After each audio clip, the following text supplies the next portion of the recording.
आज का हमारा टॉपिक है मध्यका के सिद्धांत पर आधारित माप या विभाजन मूल्य। जैसा कि हम जानते हैं, मध्यका श्रेणी को दो बराबर भागों में विभाजित करती है।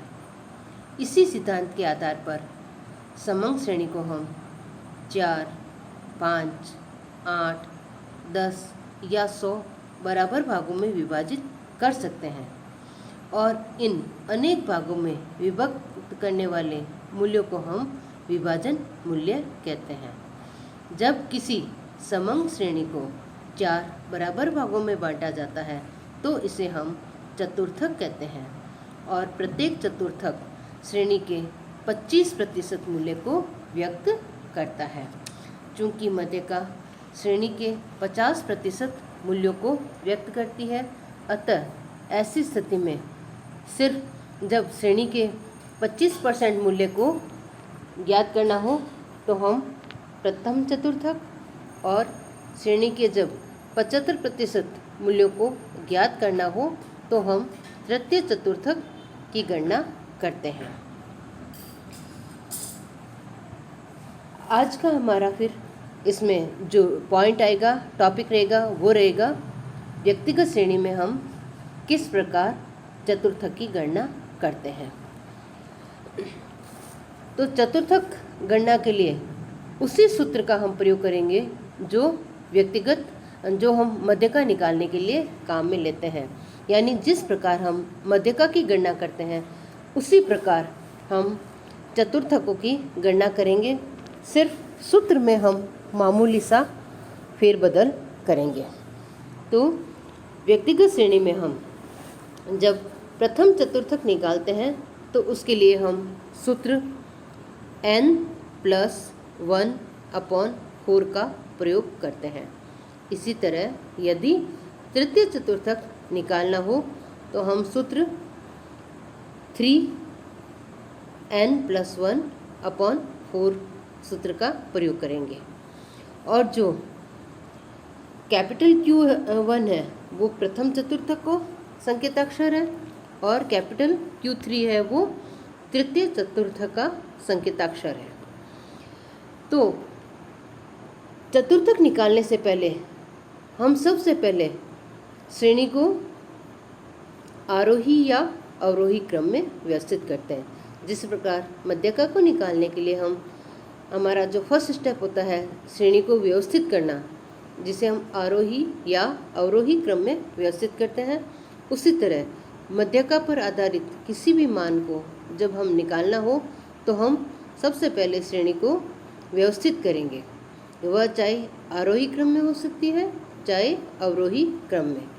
तो फर्स्ट स्टेप हो गया हमारा श्रेणी को आरोही या अवरोही क्रम में व्यवस्थित करना। फिर सूत्र का प्रयोग करके हम चतुर्थक का मान ज्ञात करते हैं। इसके लिए हम एक उदाहरण से हम इसको देखेंगे किस प्रकार चतुर्थक की गणना की जाती है। तो इस उदाहरण में calculate the value of both quartiles. इसमें ये वेजेस दे रखा है। हमारा वेजेस है 50, 30, 21, 18, 25, 27, 29, 32, 25 और 40। यानी हमें 10 व्यक्तियों की मजदूरी दे रखी है और इसका हमें चतुर्थक मान निकालना है। तो इसके लिए हम सबसे पहले श्रेणी को हम आरोही क्रम में व्यवस्थित करेंगे।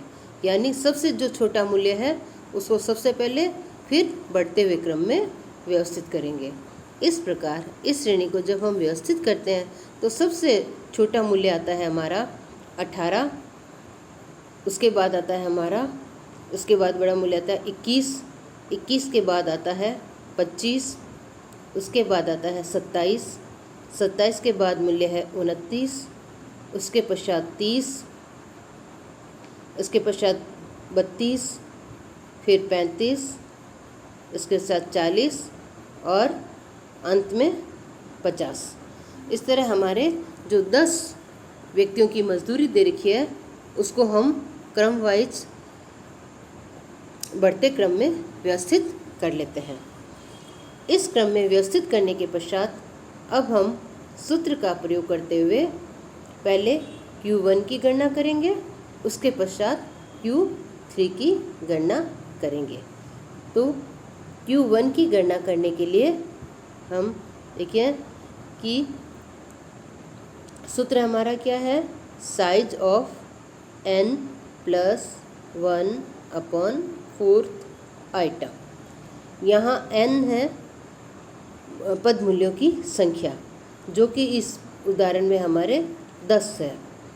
तो n हो गया 10 + 1/4।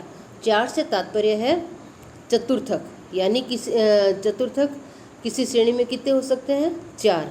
तो इसलिए हम यहाँ पर श्रेणी को 4 से डिवाइड करेंगे। तो 10 + 1/4 बराबर हो गया हमारा 11/4। तो इसको हल करेंगे तो आएगा 2.75 आइटम।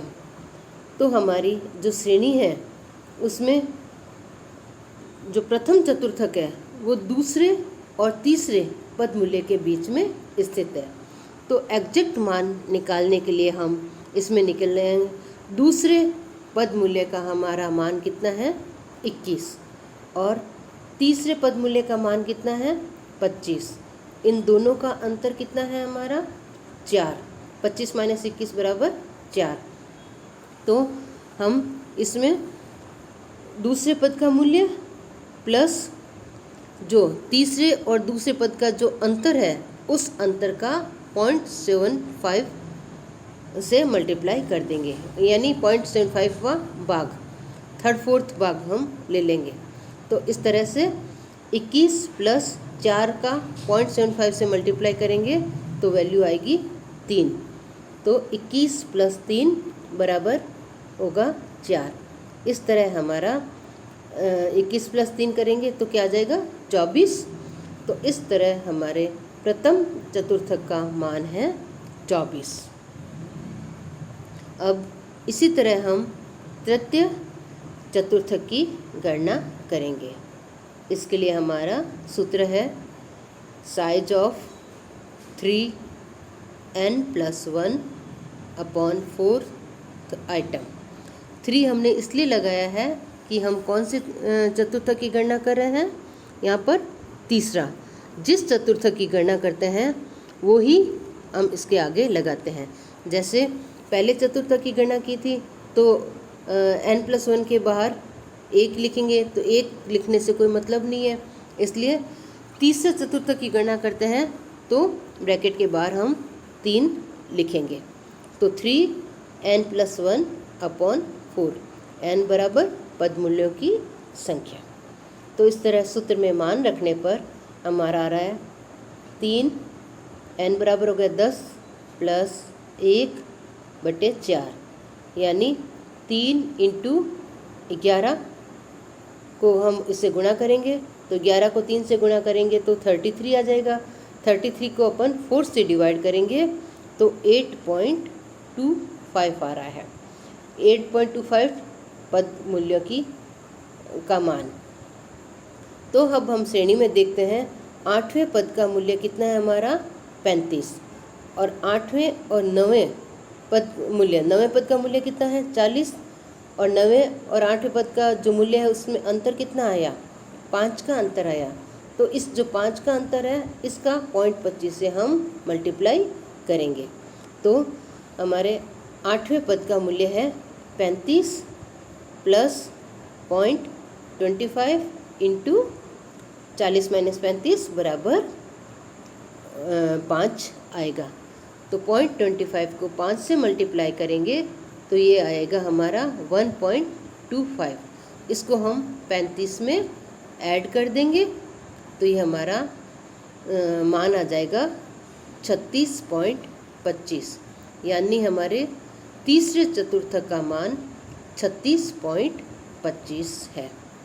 इसी तरह हम आगे भी अन्य जो मध्यका पर आधारित जो मूल्य है उनकी भी हम इसी तरह आगे गणना करेंगे।